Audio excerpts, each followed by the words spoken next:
SMS Pommern was one of the most modern pre-dreadnoughts in the German High Seas Fleet, and along with their sisters, were active in many of the maneuvers of the High Seas Fleet, despite their age and obsolescence.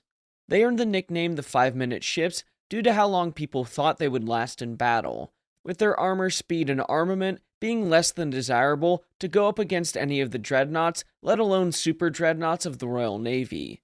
Nevertheless, the ships of the Second Battle Squadron, including Pommern, despite the desires of Admiral Scheer and at the pleading of Admiral Mauve, the admiral in charge of the battleships, along with hoping to raise crew morale, Scheer allowed them to participate in the upcoming advance, what turned out to be the Battle of Jutland. The battleships did play a useful role, helping to cover the retreat of the German battlecruisers. However, at just past 3 in the morning on the 1st of June 1916, the pre-dreadnought SMS Pommern was struck by torpedoes from the British destroyer Onslaught, causing the battleship to explode and split in two. With a loss of well over 800 men, it was the largest loss of life on the German side in the battle, and Pommern was the only German battleship to be lost during the battle. The German battleships of the Second Battle Squadron, 3rd Division, under the command of Rear Admiral Mauve, Deutschland, the flagship, Hanover, Pommern, Schlesien, and Schleswig-Holstein were making their way back to Germany following the largest naval battle to date, having assisted the German battlecruisers in their retreat, taking on Admiral David Beatty and his remaining battlecruisers as they pursued the German ships. By this point, the German ships thought they would not see any more action. However, the Royal Navy's 12th Destroyer Flotilla was lurking nearby, comprised of the flotilla leader, Faulkner, the destroyers Obedient, Marvel, and Onslaught. By this point in the morning, it wasn't necessarily light out, but it wasn't dark either, meaning the destroyers could close the range and make a torpedo attack on the line of German ships they had spotted. Able seaman Fred Knight aboard Onslaught had this to say about the attack run. "We went straight into attack. It was fast-breaking daylight. We carried 4 21-inch torpedoes, which were all fired, one hitting the third ship in line at a range of 1,000 yards. As we moved swiftly away, the German light cruisers which had failed to spot us, making the attack, opened fire." This was found in Jutland 1916, Death in Grey Waters by Nigel Steele and Peter Hart. By 3:06 in the morning, and again we are using the German account of the battle, the German battleships were making to the southeast, and the destroyers were coming in from the north.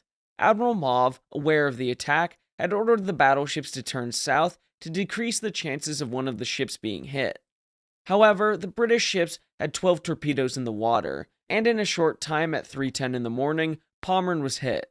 And to take from Aden Dodson and the Kaiser's battle fleet, German capital ships, the flotilla then launched a torpedo attack, but all missed or were avoided except one, probably from Onslaught, which hit Pommern.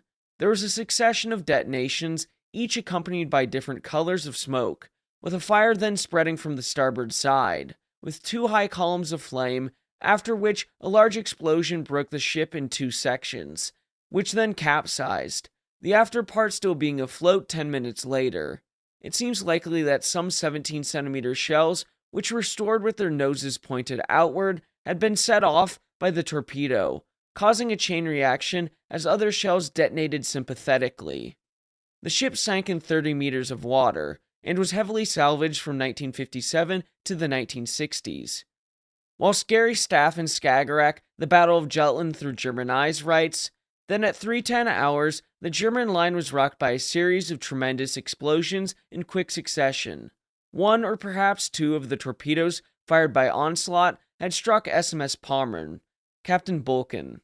The explosion of the torpedo is thought to have detonated a 17-centimeter magazine, which set off a chain of explosions, culminating in a large explosion which broke the ship in 2 in the middle. Flames spread over the entire ship and climbed mast high. Ship debris was hurled through the early morning, and Hanover had to sheer out of line to starboard to avoid the floating stern section of the ship. This soon capsized so that the propeller and rudders climbed into the air. Whilst the official German history says 844 men were lost, other German sources say there were 839 fatalities. Pommern splitting in two resembles HMS Invincible in a way. Whilst Invincible's 2 sections remained at the surface for hours, while Pommern's pieces also remained afloat, namely her stern. The British destroyers conducting the attack were fired upon heavily, especially Onslaught, where able seaman George Wainford writes, "We fired our torpedoes, and of course, other ships in the flotilla did the same, and there was a terrific explosion, and a German ship blew up. 'Core,' I said, 'we got her.' And the moment I said that, either one shell or a salvo hit our bridge. There was a terrific bang. A fire started on the port side of the forecastle, where all the hammocks underneath the forecastle deck were stowed. The German shell swept across the deck of the Onslaught, where a direct hit struck the bridge. Sub-Lieutenant Harry Kemmis writes, a shell burst against the port side of the chart house and forebridge, igniting a box of cordite, causing a fire in the chart house, completely wrecking the forebridge and destroying nearly all navigational instruments. At the time, there were 3 on the forebridge: the captain, first lieutenant, torpedo coxswain, 2 quartermasters, and both signalmen, and a gunner on his way up to the bridge ladder. I had just been sent down to tell the engine room to make black smoke, to screen our movements, and had only gotten to the bottom of the ladder from the forecastle deck to the upper deck. I went back to the bridge, and finding everything wrecked, the captain mortally wounded, and the first lieutenant killed, I assumed command and gave orders for the after steering position to be connected, which was done very smartly. Despite the carnage, the plucky little destroyer managed to get away and survive the war. The same could not be said about Pommern. I think the most interesting thing about these Jutland videos we do on the channel are the first-hand accounts, where one such source is the War Diary of Schlesien, where it records the following. 3:10 a.m., Pommern blows up, apparently through a double torpedo shot. 2 columns of fire next to one another were seen going over mast height. The wreck of Pommern or the drifting about wrecked parts were not seen as we turned away. Another interesting account was from Z-Cadet Gunther Schutz aboard Hessen, astern of Pommern. Then suddenly, something terrible happened, something that always will remain in my memory. I stood on deck, watching the battle through my glasses, when I heard a fearful noise, and I looked in the direction from which it had come. Now I looked in the direction of our next ahead, who was about 700 meters away from us, who was lifted high and then sank bow first.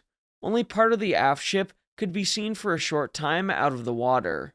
We immediately turned hard to starboard to avoid the pieces of the wreck, and through this maneuver our ship remained undamaged. A huge piece of armor was blown off the ship, which stood vertically from the water and then vanished in the sea, beneath a towering column of water at this movement. Some probably thought that we would share a similar fate. When comes the torpedo that would push us beneath the waves, or the mine that would blow us all to 1,000 pieces. However, we were lucky. We passed through the danger just as if we were immune. There had been some disquiet, but now there was more danger of death, although we had just escaped death. We wondered who the unlucky ship was, and whether the crew had been rescued.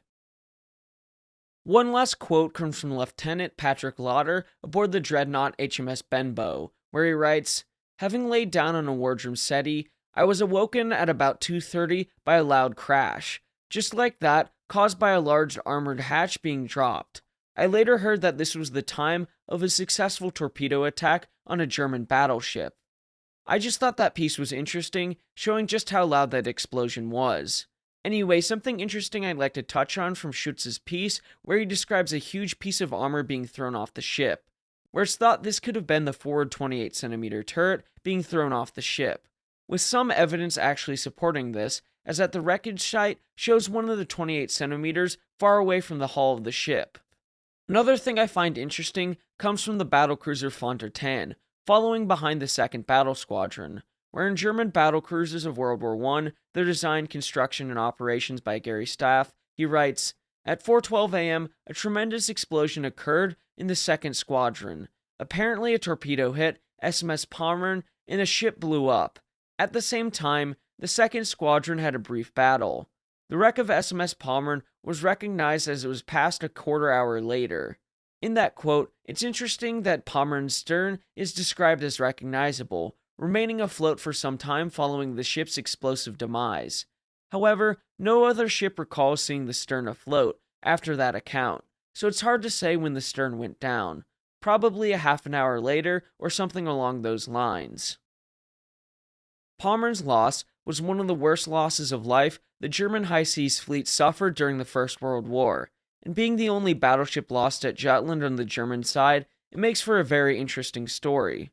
One last bit that fascinates me is the fact that Pommern's crew tried to make the ship safer by emptying the outboard magazines and filling them with materials such as wood and cloth, in an attempt to create some protection against such an underwater explosion, as the ships of the Deutschland class didn't have torpedo protection.